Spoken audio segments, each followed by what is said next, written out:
정말 하나님의 선하시고 기뻐하시고 온전한 뜻이 무엇인지 분별하기를 원하십니까? 그러므로 이제 그리스도 예수 안에 있는 자에게는 결코 정죄함이 없나니 이는 그리스도 예수 안에 있는 생명의 성령의 법이 죄와 사망의 법에서 너를 해방하여 섬이니라. 우리는 결코 지옥이 없는 줄 믿습니다.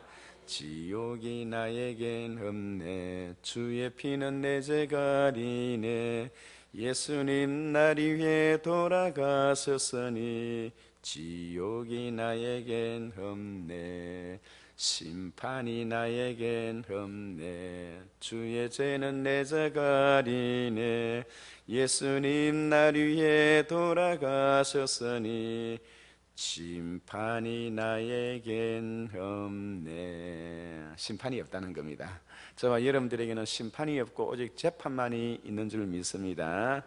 많고 많은 사람 중에 왜 나를 구원했을까? 십자가의 피, 예수님의 피 왜 흘렸을까? 나 같은 죄인 위해 그 고통 당하셨네. 사랑의 예수님 보고 싶어요. 제가 주일학교 교사할 때에 여름 성경학교를 할 때마다 그 찬송을 외우고 했던 것이 평생에 잊지를 못해요. 그 아이들이 그 찬송을 부르고 따라 부르며 교사 선생님들도 같이 그 찬송의 은혜를 받았어요. 노아 할아버지 배를 짓는다, 노아 할아버지 배를 짓는다, 높은 산 꼭대기에 단 배를 짓는다. 앞집에 김서방, 뒷집에 박서방 모두 기어 올라와 할아버지 살려주어 문 열어주어,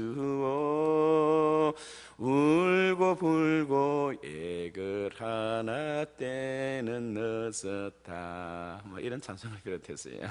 나는 성경 읽기 좋아하고요, 나는 기도하기 좋아하고요, 나는 찬송하기 좋아하고요, 나는 예수님을 사랑해. 우리는 모두 다 하나님 자녀라. 우리는 모두 다 예수님을 사랑해. 이렇게 하는데 그 찬송 하나하나에 율동이 다 있어요. 율동이 다 있는데 그 율동 하나하나에 제가 그 율동까지 다 잊지 않고 지금까지 기억하고 이렇게 찬송을 부르노라면 어린아이의 그 심정으로, 어린아이의 마음으로 그렇게 돌아가는 거예요. 호산나가 부르자, 호산나가 부르자, 아이들의 친구는 우리 예수님, 아이들의 동무는 누구뇨 누구뇨, 아이들의 동무는 예수님이지. 호산나 부르자, 호산나 부르자, 아이들의 동무는 우리 예수님. 아멘. 아이들의 그 어릴 때에 불렀던 그 찬송과 가사 내용 안에 그 복음을 탁 심었어요. 얼마나 그 복음이 그러한 그 신앙과 그러한 영향을 받으면서 자라났던 그런 사람들, 그런 아이들이 지금 어른이 되어서도 얼마나 신실하게 믿음 생활을 잘 하고 있고, 또 그러한 부분에 가르치고 또 찬송을 인도하고, 또 여름 성경학교 교사 강습회에 가서 그때 그 해마다 새로 나오는 찬송가들을 숙지하고 그것을 암송하고 또 암송해서 오다 보니 그 찬송 자체에도 얼마나 힘이 있는지 몰라요. 우리가 하나님 앞에 행하는 모든 일들이 다 하나님 앞에 의가 되어질 줄 믿습니다. 믿음으로 행하는 것이 바로 하나님 앞에 선이 된다는 거예요. 내가 착한 일을 해서 선하게 되는 것이 아니라 하나님께서 내게 주시던 믿음으로 행하는 모든 일들이 하나님 앞에 선이 된다는 것을 생각하시고, 하나님 앞에 마음껏 하나님께서 행하셨던 일, 하나님의 생각과 하나님의 계획과 하나님이 우리를 향하여 베푸셨던 하나님의 그 일을 우리가 많이 찬송을 불러드리고 하나님을 기쁘시게 해드려야 된다는 거예요.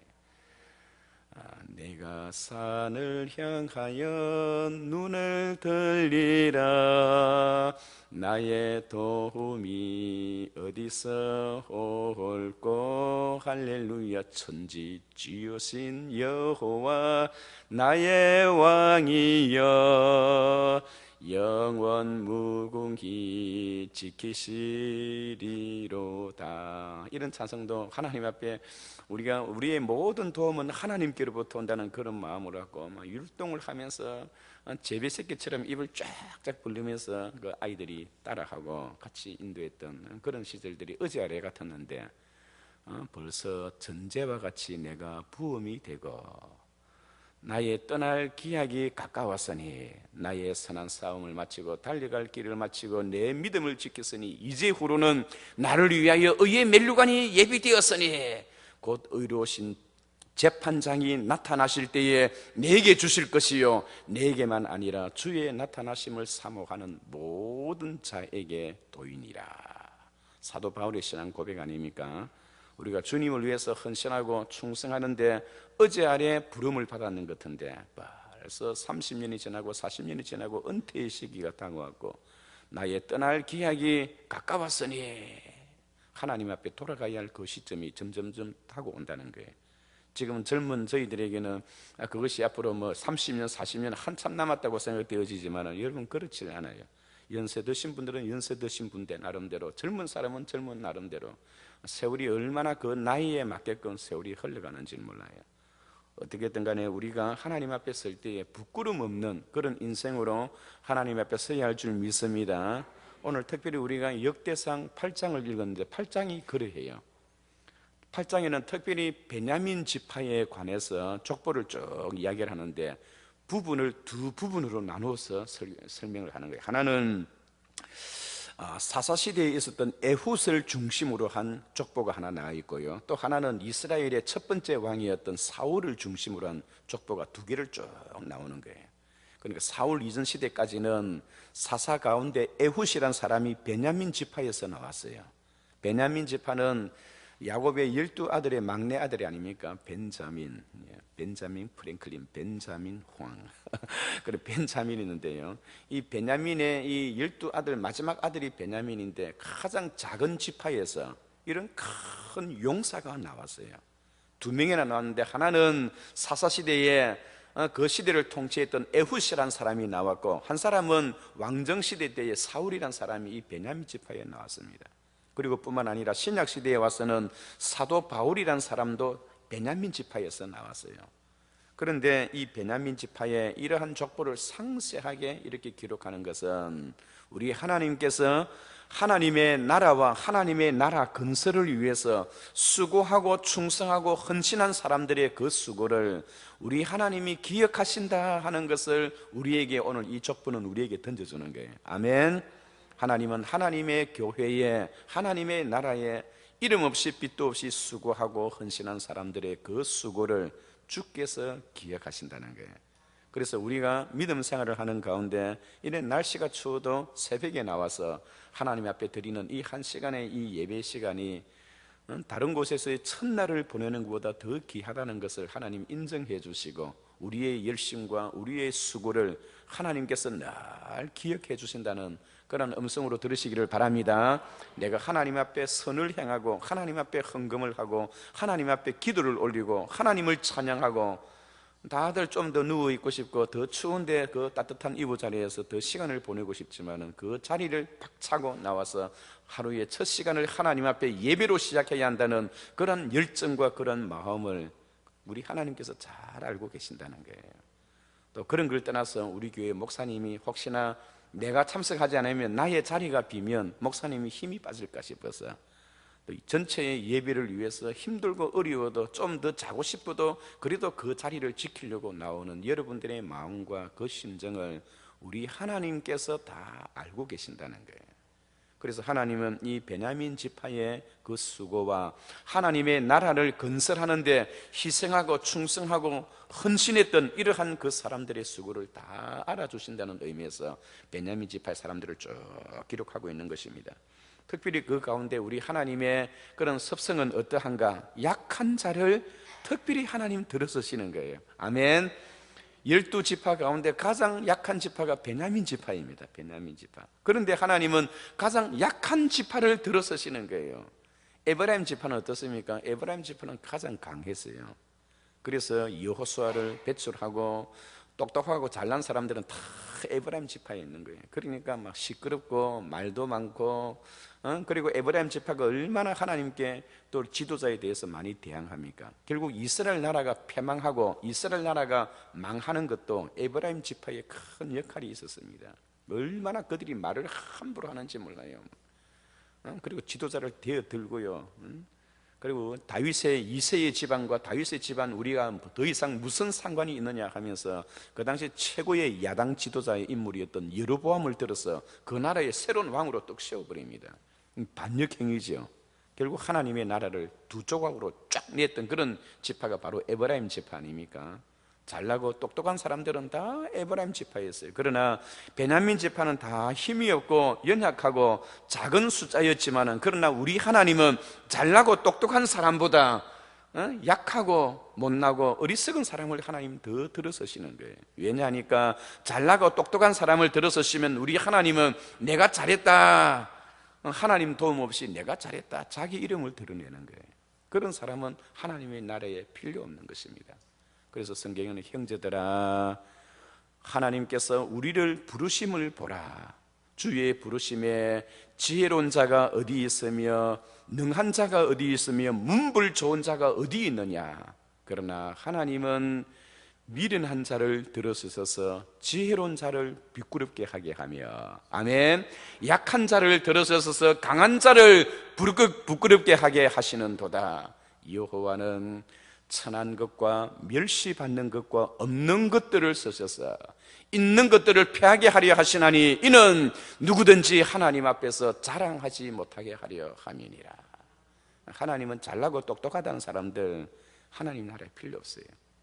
우리 하나님 앞에서는 하나님의 말씀대로 순종하고 주님을 경외하고 주님을 높이는 사람을 필요로 하지, 하나님 앞에서 잘나고 똑똑한 사람은 필요 없다는 거예요. 순종이 제사보다 낫고, 아멘. 듣는 것이 수양의 기름보다 나은저 이를 거역하는 것은 사술의 죄와 같고 완고한 것은 죽은 사신에게 우상에게 전하는 것과 같으니라. 그렇게 말씀하고 있는 거예요. 우리 하나님 앞에서 우리가 잘나고 똑똑하고 강하고 많이 알고 그런 거 필요 없어요. 우리가 하나님 앞에 하나님이 우리에게 요구하시는 것은 그냥 그저 순종입니다. 순종. 아멘. 그것을 원하지 말 잘하는 변호사처럼 말 잘하고 하는 그런 사람 필요 없어요. 모세시대 때에 말 잘하는 사람들을 이 다단과 아비람과 이 고라가 여러분 이 구테타를 일으키잖아요. 모세를 몰아내려고. 그래서 잘나고 똑똑한 사람들 다 모아갖고 힘있고 말 잘하는 사람들 여러분 200몇 명을 다 불러 모아갖고요 역적 행위를 하다가 하나님께서 그들을 어떻게 하셨나요? 땅을 흔들어서 그뿐만 아니라 그의 집안 처자식까지 다 불러 모아서 땅속에 완전히 다 생매장을 다 시켜버렸잖아요. 하나님께서 살아있는 그대로 땅속에 그는 다 끌어묻어 버렸어요. 하나님 앞에 잘난 척, 하나님 앞에 똑똑한 척 그렇게 할 필요가 없습니다. 하나님 앞에서는 자존심을 내세울 필요도 없어요. 내가 넥타이를 메고 목사라도 하나님 앞에 중죄인이요, 내가 왕이라 하더라도 하나님 앞에 중죄인이요, 모든 인생은 하나님 앞에 다 빵점짜리 인생이에요. 빵점짜리 인생이 뭐 잘났다고 나는 그래도 빵점이라도 너보다는 좀 더 나은 빵점이다, 이런 빵점 받은 사람이 답이 다 틀렸는데 네보다 조금 더 가까운 데 해당하는 그런 답을 썼다, 그게 말이 되는 소리입니까? 모든 인생은 다 빵점짜리예요. 빵점짜리 인생은 100점짜리 되시는 예수 그리스도의 손을 잡고 옷자락을 잡고 주님만을 바라보시기를 바랍니다. 하나님은 오늘 이 새벽에도 누구를 통하여 역사하시느냐? 강하고 잘나고 똑똑한 사람을 통해서 역사하시는 것이 아니라 그래서 하나님 앞에 약하지만은 하나님의 주의 말씀에 순종하기를 좋아하는 사람을 통해서 역사하신다는 사실을 기억하시기 바랍니다. 두 번째로 하나님은 어떤 자에게 은혜를 베풀어 주시는가? 자기의 일을 감당하려고 신실하게 자기에게 주어진 책무를 감당하려고 하는 그런 신실한 자에게 은혜를 베풀어 주시는 거예요. 하나님이 직분을 맡겼지만은 자기에게 주어진 직분이 무언지도 알지 못하는 사람들에게 하나님 은혜를 주시는 것이 아니에요.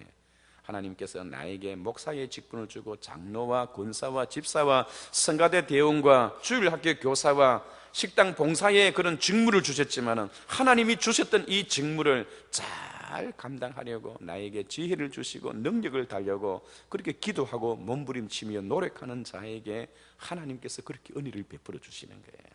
아멘. 하나님 앞에 내가 받았던 직분이 무슨 직분이든 간에 그 직분을 잘 감당하면요 하나님이 은혜를 주신다는 거예요. 큰 집에는 금그릇과 은그릇뿐 아니라 나무 그릇과 질그릇도 있고 귀하게 쓰는 그릇도 있고 천이 쓰는 그릇도 있나니 그러므로 누구든지 이런 것에서부터 자기를 깨끗하게 하면 아멘 거룩하게 되어 하나님의 서심에 합당하며 모든 선한 일을 준비함이 됨이니라. 그렇게 말씀하고 있는 겁니다. 우리가 하나님 앞에 받았던 직분이 어떤 직분이냐, 그 직분의 내용이 중요한 것이 아니라 주님께서 주셨던 그 직분 자체를 귀한 것으로 여기고 그것을 위해서 잘 감당하려고 노력하면 하나님이 은혜를 주신다는 거예요. 오늘 베냐민 지파에 주어졌던 이 우사와 사울의 중심으로 하여 두 개의 족보가 쭉 나열되었던 것은 우리 하나님께서 결국은 약한 자를 들어서시는 하나님의 그 모습을 보여주시고요, 그리고 신실한 자에게 은혜를 주시는 하나님의 그 속성을 우리에게 잘 보여주시는 그런 대목입니다. 우리가 오늘 하루를 살 때 약한 자를 들어서시는 하나님, 그리고 또 신실한 자를 들어서시는 하나님, 그 하나님의 은총을 기억하면서 오늘도 믿음으로 승리하시기 바랍니다. 우리